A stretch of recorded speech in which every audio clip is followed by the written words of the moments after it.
From the New York Times #1 bestsellers, So You Want to Talk About Race and Mediocre, Ijeoma Oluo is out with a new book called Be a Revolution. The book gives insight into how community leaders are pushing for change today in some of America's most powerful systems. Ijeoma, thank you so much for joining us, and congratulations on the book release today. Thank you so much. Okay, so you talk about ableism, racism, sexism in some of America's most powerful systems, from media, education, housing, labor. What can community leaders on the ground do to make these systems more inclusive?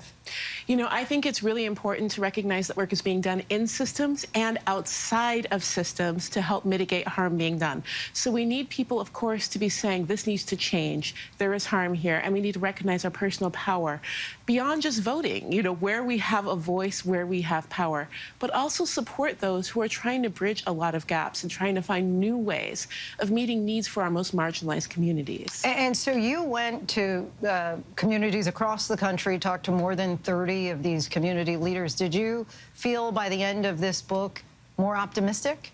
Absolutely.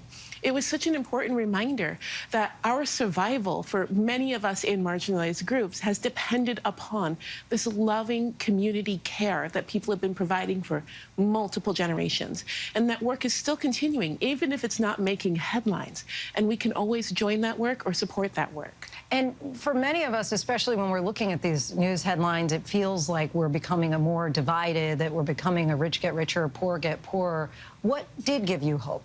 What gave me hope was how people from all different backgrounds with all different levels of resources were finding ways to connect with other people, to meet community needs, and to really have important conversations about what needs to change in our systems, our businesses, and how we relate to each other. That work is still being done, and it is helping people every single day. Now, you write, we are currently pouring into systems that have trapped us into intergenerational cycles of harm that were instead given to those who have been fighting to free us.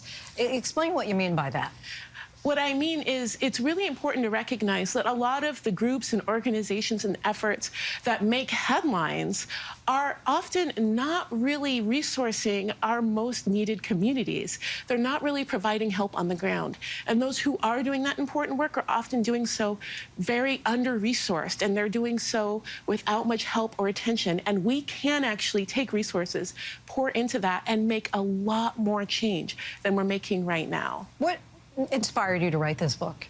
What inspired me was the community that has been there for me as a Black woman, that has been there for my family and my community, and recognizing that this is how we get by. We are part of multiple generations of community work and community care, and that is the story of survival for the Black community and so many communities in this country. And this book, at the end, is really a call to action to the reader, and I'm curious how you would advise the typical reader to recognize these barriers and be a revolution. That is a great question. I would say start small, start local, start with your interests. So if you have a particular interest, research how that is impacting people of different races, different classes, genders, ethnicities, and say, where do I have power right here? Let me learn about this. Let me talk to the people already fighting for change. See how I can support them, see how I can join. That's a beautiful place to start. Ijeoma, thank you so much for your time. I appreciate you joining us. And you can purchase Be a Revolution, How Everyday People Are Fighting Oppression and Changing the World, and how you can too, wherever books are sold. Hi, everyone. George Stephanopoulos here. Thanks for checking out the ABC News YouTube channel. If you'd like to get more videos, show highlights, and watch live event coverage, click on the right over here to subscribe to our channel. And don't forget to download the ABC News app for breaking news alerts. Thanks for watching.